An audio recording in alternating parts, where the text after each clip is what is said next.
What's up everyone, I'm Gooshy, and in this video we're going to be talking about a variation to the moon cancel, which can possibly be better than the original. It's absolutely crucial that you already know how to do the moon cancel, so if you don't know how to do that, I'll leave instructions on a video I made explaining exactly how to do that, which I'll link in a card here and in the description below. In this video, we'll be going over the gear that you need, as well as all the techniques to fully optimize this kind of playstyle. So if you're interested, stay tuned.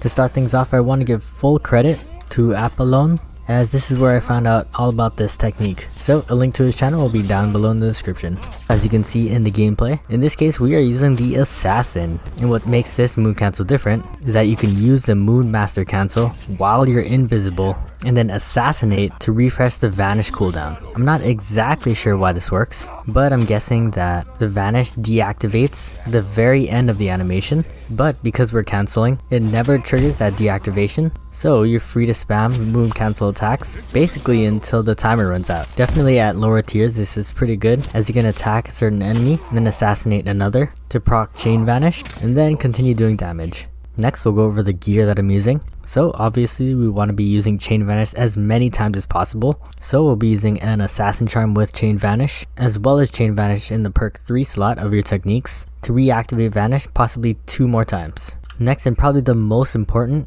on the charm, is that you need the increased vanish duration. The base vanish duration is around 6 seconds, which only leaves you around 2 strings of moon cancel attacks. With vanish duration, I can get around 3 to 4 strings pretty comfortably.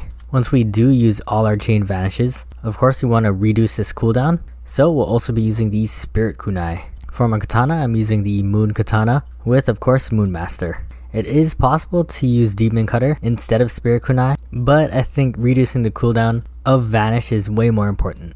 Next we'll be taking the blowgun and smoke bomb just to increase that stealth attack damage, so that you have to do less damage to assassinate enemies. Going back to our techniques, for our class ability we'll be using group vanish, mostly because of the lower cooldown. In the perk 1 slot we'll take Assassin Unleashed to decrease the ability cooldown even further.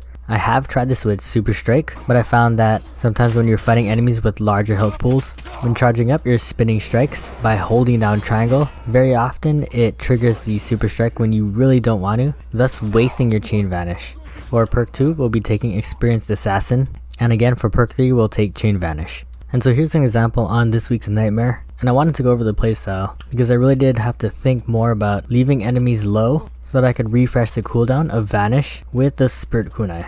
And so as mentioned before, it's really important that you already know how to do the moon cancel attack, because if you mess up by not cancelling it and doing the full animation, you will deactivate your vanish, or if you mess up your string and end up doing the kick, again you'll deactivate your vanish.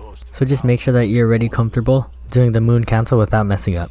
And so as you can notice in the gameplay, while my vanish is up, I try to target red bar Oni enemies, because 2 to 3 strings of the moon cancel attack will take them low enough for you to assassinate and continue the chain vanish. The green tier Mongols should be low enough health for you to assassinate in one hit. In my case, I didn't have my gear up to 110 and I didn't optimize my stealth attack, mostly because I'm really low in honor right now. So they're left with 1 health, which worked out in my favor, so I can kill them with the Spirit Kunai to refresh the cooldowns. However, having those green tier Mongols are always helpful, just in case you don't take the Oni's health down low enough and you absolutely need a kill before the vanish duration runs out. As a basic game loot, try to use your smoke first, because every kill that you get with chain vanish should reduce the cooldown by a certain amount of seconds, and if you're getting kills with the Spirit Kunai, that'll reduce that cooldown even further. Lastly, I usually try to take out the purple Oni last, mostly because even though you're invisible, they still like to teleport around, making them really annoying to get consistent damage on them. So with that, I'll keep the gameplay rolling. As always, I hope you guys learned something in this video. Thank you guys for watching, hope to catch the next one, and GG.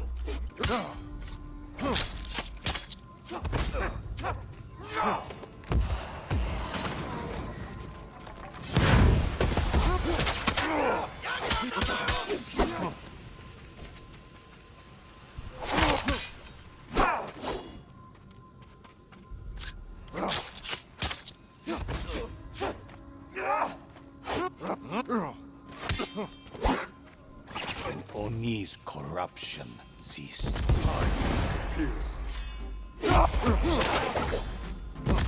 Yamigara!